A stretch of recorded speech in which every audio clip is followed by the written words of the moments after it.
Hello everyone, welcome to Learn with Yasmin. আজি ভিডিঅ'ত আমি চাম ক্লাছ 11ৰ বায়োলজিৰ চেপ্টাৰ 7 প্ৰাণীৰ গাঠনিক সংগঠন। আজি ভিডিঅ'ত আমি আমাৰ সংযোজক কলাৰ যিটো 3rd নম্বৰ সংযোজক কলা আছিল, বিশেষ ধৰণৰ সংযোজক কলা, তাৰ বিষয়ে আমি চাম। অলৰেডি দুটা আমি আলোচনা কৰিছোঁ, যদি তোমালোকে চোৱা নাই চাই ল'বা।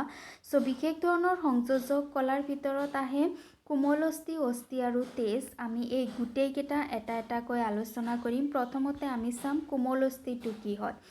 কোমল অস্থিৰ অন্তঃকোষীয় পদাৰ্থবোৰ গোটা অনিয়মীয় সংক্ষেপণ খাদ্যতা ৰোধ কৰে। সো কোমল অস্থিবোৰ হৈছে গোটা পদাৰ্থ, ৰাইট। কোমল অস্থিবোৰ অনমনীয়, অৰ্থাৎ ইহঁতক লৰচৰ কৰিব পৰা যায় আৰু ইহঁত সংক্ষেপণ খাদ্যতা ৰোধ কৰিব পৰা হয়। আৰু ইহঁতক ছেমি ট্ৰান্সপাৰেণ্ট বুলিও কোৱা হয়। তাৰমানে ইহঁত কাচৰ দৰে, অৰ্ধ কাচৰ দৰে ইহঁতক দেখিবলৈ পোৱা যায়। এই কলাৰ কোষবোৰ কন্দ্ৰচাইট আৰু ইহঁতে নিঃসৰণ কৰা মেট্ৰিক্সৰ সৰু সৰু গুহিকাত এইবোৰ আবদ্ধ হৈ থাকে।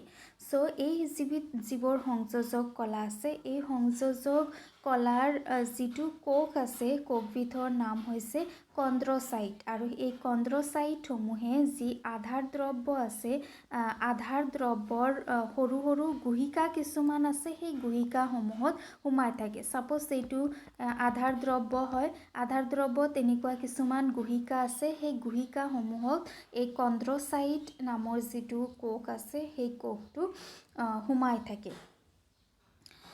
সো এই যিটো কোমল অস্থি আছে, কোমল অস্থিবোৰ আমি ক'ত দেখিবলৈ পাওঁ? মেৰুদণ্ডী প্ৰাণীৰ ভ্ৰূণ অৱস্থাত সৰহভাগ কোমল অস্থি পৈণত অৱস্থাত অস্থিলৈ ৰূপান্তৰিত হয়। মেৰুদণ্ডী প্ৰাণীসমূহ যেতিয়া ভ্ৰূণ অৱস্থাত থাকে, মানুহৰ যেতিয়া ভ্ৰূণ অৱস্থাত থাকে, তেতিয়া গোটেই শৰীৰটো কোমল অস্থিৰে তৈয়াৰী হয়। যেতিয়া ই লাহে লাহে মেচিয়ৰ হ'বলৈ ধৰে, পৈণত হ'বলৈ ধৰে, অৰ্থাৎ ভ্ৰূণটোৰ যেতিয়া দিন বাঢ়িবলৈ ধৰে, তেতিয়া ইয়াৰ ভিতৰত থকা যিবোৰ কোমল অস্থি আছে, সেইবোৰো পৈণত হয়, সেইবোৰো মেচিয়ৰ্ড হয়, আৰু তাৰ পৰা শৰীৰত থকা যিবোৰ হাড় আছে, হাড়সমূহ গঠন হ'বলৈ ধৰে, ৰাইট। চ' আমাৰ শৰীৰত যিবোৰ হাড় আছে, সেই হাড়সমূহ আগতে কোমল অস্থি আছিলে আমি ভ্ৰূণ অৱস্থাত থকা সময়ত। তাৰপিছত সেই কোমল অস্থিসমূহ যেতিয়া পৈণত হ'ল, তেতিয়া হাড়লৈ ৰূপান্তৰিত হ'ল। চ' ইয়াক ক'ত দেখিবলৈ পোৱা যায় কোমল অস্থি? পৈণত প্ৰাণীৰ নাকৰ আগভাগত। তোমালোকে নাকৰ মাজত চুই চোৱা, নাকৰ মাজৰ যিটো ৱাল আছে, সেইটো হৈছে কোমল অস্থি, ৰাইট। ছফ্ট হয়, আমি লৰচৰ কৰাব পাৰোঁ।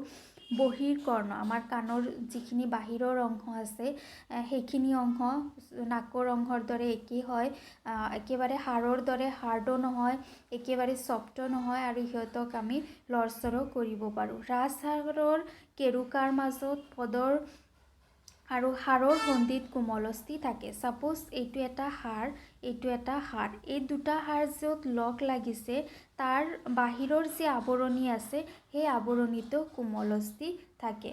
বুজি পাইছা? আমাৰ নাকত, কাণত, আমাৰ ৰাজহাড়ৰ এটা অংশত, তাৰপিছত আমাৰ যিবোৰ হাড়ৰ সন্ধি আছে, অৰ্থাৎ হাড়বোৰ যিখিনি অংশত লগ লাগে, তাতে আৱৰণি হিচাপে কোমল অস্থি থাকে। এই কোমল অস্থিয়ে আমাৰ শৰীৰক এটা গঠন দিয়ে। এতিয়া ভাবাচোন, যদি আমাৰ নাকৰ কোমল অস্থিটো নাথাকিলেহেঁতেন, আমাৰ নাকটো কেনেকুৱা দেখা গ'লহেঁতেন, হয়নে? চ' এই কোমল অস্থি থকাৰ কাৰণে আমাৰ শৰীৰৰ অংগসমূহে এটা নিৰ্দিষ্ট গঠন পায়, আৰু লগতে এটা ছাপৰ্টো পায়, এটা ছাপৰ্ট লৈ পেলাই ইহঁতে থাকিব পাৰে। চ' ইহঁতে যিটো আধাৰ দ্ৰব্যত থাকে, আধাৰ দ্ৰব্যটো কঠিন আধাৰ দ্ৰব্য হয়, আৰু ইহঁত প্ৰ'টিন আৰু শৰ্কৰাৰ দ্বাৰা তৈয়াৰী হয়। চ' এইটো হৈছে কোমল অস্থিৰ বিষয়ে। কোমল অস্থি কি হয় আমি জানিলোঁ। এতিয়া নেক্সট হৈছে কি অস্থি। অস্থি মানে কি? অস্থি মানে হৈছে আমাৰ শৰীৰত যিবোৰ হাড় আছে, সেই হাড়সমূহকে কি বুলি কোৱা হয়? অস্থি বুলি কোৱা হয়। আমি জানো যে যিবোৰ অস্থি আছে, অস্থিসমূহ টান হয়। আমাৰ শৰীৰত থকা যিবোৰ হাড় আছে, সেইবোৰ আমাৰ শৰীৰত থকা আন বাকী অংশবোৰতকৈ যথেষ্ট পৰিমাণে ষ্ট্ৰং হয়, টান হয়, ৰাইট। চ' অস্থিসমূহ টান হয়, অনমনীয় হয়, অৰ্থাৎ অস্থিসমূহক আমি লৰচৰ কৰাব নোৱাৰোঁ, একেবাৰে নন ফ্লেক্সিবল কলা হয় অস্থিসমূহ কেলছিয়াম আৰু কলাজেন যথেষ্ট পৰিমাণে থাকি ইয়াক শক্তিশালী কৰি তোলে চ' আমাৰ যিবোৰ হাড় আছে হাড়সমূহত কেলছিয়াম থকাৰ কাৰণে আমাৰ হাড়বোৰ টান হয় আমাৰ হাড়ত যেতিয়া কেতিয়াবা বিষ হয় আমাৰ হাড়বোৰ উইক হৈ যায় সেইটো সময়ত আমি কেলছিয়াম টেবলেট খাওঁ ৰাইট যাতে আমাৰ হাড়সমূহ আকৌ আগৰ দৰে হৈ যায় চ' কেলছিয়াম থকাৰ কাৰণে আমাৰ হাড়সমূহ ইমান টান হয় আৰু হাড়ে আমাৰ শৰীৰক এটা ফ্ৰেম দিয়ে এটা ফ্ৰেমৱৰ্ক হিচাপে কাম কৰে হাড়বোৰে তোমালোকে কংকাল দেখিছা চাগে কংকালত যিমানবোৰ হাড় দেখিবলৈ পোৱা সেই সকলোবোৰে হৈছে অস্থি যিকোনো প্ৰাণীৰ যদি তোমালোকে কংকাল দেখিছা সেই গোটেই কংকালটোৱে হৈছে কি অস্থি গতিকে অস্থিয়ে আমাৰ শৰীৰক এটা ফ্ৰেম দিয়ে আৰু অস্থিয়ে কি কৰে আমাৰ শৰীৰত যিবোৰ কোমল কলা অংগ থাকে সেইসমূহক প্ৰটেক্ট কৰি ৰাখে যেনেকুৱা আমাৰ হাৰ্ট এটা কোমল অংগ হয় আমাৰ কিডনী এটা কোমল অংগ হয় গতিকে এইসমূহক প্ৰটেক্ট কৰি ৰাখে যাতে কিবা আমি দুখ পালে এইবোৰ যাতে বেয়া হৈ নাযায় ডেমেজ হৈ নাযায় তাৰ পৰা প্ৰটেক্ট কৰি ৰাখে এই হাড়সমূহে চ' যিবোৰ হাড় আছে হাড়সমূহ ঘন সংযোজক কলা হয় যথেষ্ট পৰিমাণে ঘন হয় আৰু টান কলাৰ দ্বাৰা গঠিত হয়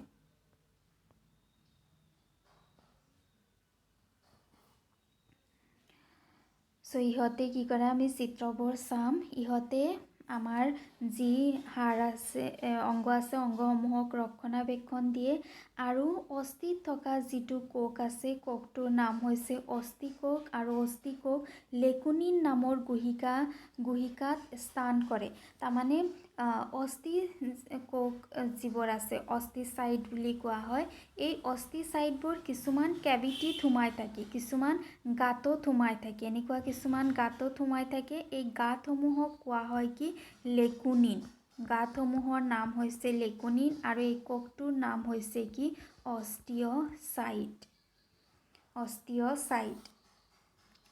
চ' যিবোৰ আমাৰ পদঅস্থি আছে তাৰমানে আমাৰ ভৰিত থকা যিবোৰ হাড় আছে সেই হাড়সমূহে আমাৰ দেহৰ ওজন বহন কৰে আমাৰ দেহৰ যিমান ওজন হওক 80 কেজি হওক 40 কেজি হওক এই গোটেইখিনি ওজন আমাৰ ভৰিত থকা হাড়সমূহে বহন কৰে সেইকাৰণে যিবোৰ মানুহৰ ওজন বাঢ়ি যায় তেওঁলোকৰ হাড়সমূহ বিষাবলৈ আৰম্ভ কৰে কাৰণ হাড়ে শৰীৰৰ যি ওজন আছে সেইসমূহ বহন কৰে স্পেচিয়েলি যিবোৰ ভৰিৰ হাড় আছে পদঅস্থি ইয়াৰ লগত সংযোগ হৈ থকা কংকালীয় পেশীৰ লগত ক্ৰিয়া কৰি চলনত সহায় কৰে ইয়াৰ লগতে অস্থিসমূহে আমাৰ চলনতো সহায় কৰে আমি খোজ কাঢ়িব পাৰোঁ এই অস্থিসমূহৰ দ্বাৰা কেতবোৰ অস্থিমজ্জাত তেজকোষ উৎপাদন হয় কিছুমান এনেকুৱা অস্থিমজ্জা আছে যিবোৰত তেজকোষ সৃষ্টি হ'ব পাৰে অৰ্থাৎ ব্লাড চেল কিছুমান সৃষ্টি হ'ব পাৰে এইটো চোৱা এইটো চাইডৰ যিটো চিত্ৰ আছে এইটো হৈছে কোমল অস্থিৰ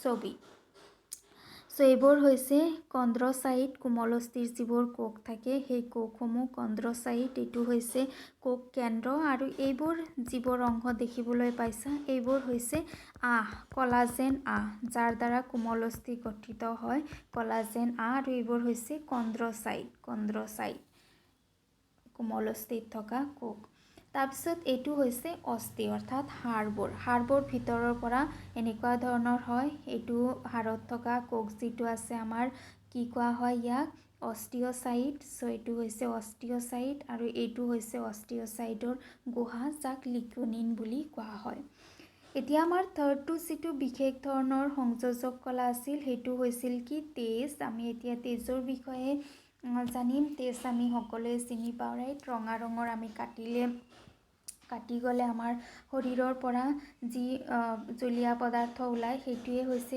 তেজ হ'ল প্লাজমা তেজত 78% পানী থাকে আৰু 22% কঠিন পদাৰ্থ মিলি পেলাই আমাৰ তেজ গঠন হয় এইটো হৈছে এবিধ ফ্লুইড অৰ্থাৎ জুলীয়া কানেক্টিভ টিস্যু বুলি ক'ব পাৰা জুলীয়া ধৰণৰ কানেক্টিভ টিস্যু হয় এই যিটো কানেক্টিভ টিস্যু বা সংযোজক কলা আছে ইয়াৰ বহুত কাম আছে এই সংযোজক কলাবিধে আমাৰ দেহত বিভিন্ন বস্তুসমূহক পৰিবহণ কৰাত সহায় কৰে।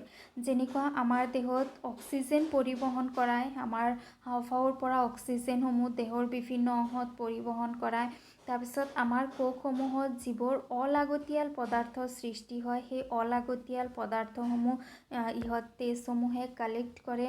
তাৰপিছত খাদ্য হজম হোৱাৰ পিছত যি পুষ্টি নিঃসৰণ হয়, সেই পুষ্টিসমূহ শৰীৰৰ বিভিন্ন অংশলৈ লৈ যায়। এইবোৰ হৈছে আমাৰ তেজৰ কাম। তেজৰ যি আধাৰ দ্ৰব্য আছে সেইটো হৈছে ফ্লুইড মেট্ৰিক্স, তাৰমানে জুলীয়া আধাৰ দ্ৰব্য। এই জুলীয়া আধাৰ দ্ৰব্যসমূহত তেজৰ যিবোৰ কোষ দ্ৰৱীভূত হৈ থাকে সেইবোৰ হৈছে লোহিত ৰক্তকণিকা, RBC, শ্বেত ৰক্তকণিকা, WBC আৰু অনুচক্ৰিকা প্লেটিলেট। লোহিত ৰক্তকণিকাবিধ কি হয়? লোহিত ৰক্তকণিকা বা RBC, ইয়াত কোনো ধৰণৰ কোষ কেন্দ্ৰ নাথাকে। কোষ কেন্দ্ৰ নথকা কোষ হয়। ই অক্সিজেনসমূহ আমাৰ লাঙৰ পৰা লৈ পেলাই শৰীৰৰ বিভিন্ন অংশলৈ পৰিবাহিত কৰায়। তাৰপিছত হৈছে আমাৰ WBC, হোৱাইট ব্লাড চেল। ই আকৌ নিউক্লিয়েটেড হয়, অৰ্থাৎ ইয়াতে নিউক্লিয়াছ আছে, কোষ কেন্দ্ৰ আছে। ই আমাৰ শৰীৰৰ অসংক্ৰাম্যতা সৃষ্টি কৰে, যাৰ কাৰণে আমাৰ শৰীৰত কিবা ৰোগ হ'লে আমাৰ শৰীৰে যে ফাইট কৰিব পাৰে, সেই অসংক্ৰাম্যতা সৃষ্টি কৰে WBC। WBC 3 পৰা 4 দিনলৈকে আমাৰ শৰীৰত জীয়াই থাকিব পাৰে। আৰু অনুচক্ৰিকা বা প্লেটিলেটছ যিটো আছে, সেইটো হৈছে একেবাৰে সৰু ধৰণৰ কোষ হয় আৰু ই আমাৰ শৰীৰত যেতিয়া কেতিয়াবা কাটি যোৱাৰ পিছত অলপ সময় তেজ ওলাই পেলাই, তেজ ওলোৱা যে বন্ধ হৈ যায়, ৰক্ত আতংচন বুলি কোৱা হয়, ব্লাড কোৱাগুলেশ্যন, সেইটোত সহায় কৰে। যদি প্লেটিলেটছ নাথাকিলেহেঁতেন বা কিছুমান মানুহৰ প্লেটিলেটছ নাই, তেনেকুৱা মানুহৰ তেজ অকণমান কাট হ'লে তেজ অনবৰতে ওলাই থাকে আৰু যেতিয়ালৈকে শেষ নহ'ব তেতিয়ালৈকে ওলাই থাকিব পাৰে। প্লেটিলেটছ বা অনুচক্ৰিকাই আমাৰ তেজ গোট মৰাত সহায় কৰে। ইয়াতে চোৱা, তেজৰ বিভিন্ন কোষসমূহৰ ছবি দিয়া আছে। এইটো হৈছে লোহিত ৰক্তকণিকা। লোহিত ৰক্তকণিকা যি আমাৰ অক্সিজেন পৰিবহণ কৰায় শৰীৰৰ বিভিন্ন অংশত, সেইটো। তাৰপিছত এইবোৰ হৈছে আমাৰ শ্বেত ৰক্তকণিকা, যি আমাৰ শৰীৰক অসংক্ৰাম্য কৰে, আমাৰ শৰীৰক শক্তি প্ৰদান কৰে বেমাৰৰ বিৰুদ্ধে যুঁজিবলৈ। ইয়াতে চোৱা, এইবোৰ কোষ কেন্দ্ৰ আছে, ইহঁতৰ ভিতৰত কোষ কেন্দ্ৰ আছে, কিন্তু ইয়াতে কোনো ধৰণৰ কোষ কেন্দ্ৰ নাই। আৰু এইবোৰ হৈছে প্লেটিলেটছ, যিয়ে আমাৰ শৰীৰত কাট হ'লে আমাৰ শৰীৰটোক যাতে বেছি তেজ ওলাই যাব নোৱাৰে তাৰ প্ৰতি লক্ষ্য ৰাখে। তোমালোকে ইয়াৰ এটা ফুল চেপ্টাৰ পাবা পিছত গৈ পেলাই। ইয়াতে আমাৰ যিটো সংযোজক কলা আছিল সেইটো কমপ্লিট হৈ গ'ল। আজি ভিডিঅ' ইয়াতে সামৰিছোঁ। ভিডিঅ' কেনেকুৱা পালা জনাবা, ভাল লাগিলে লাইক কৰিবা, বন্ধু বান্ধৱৰ সৈতে ভিডিঅ' শ্বেয়াৰ কৰিবা আৰু চেনেল ছাবস্ক্ৰাইব কৰিবা। Thank U.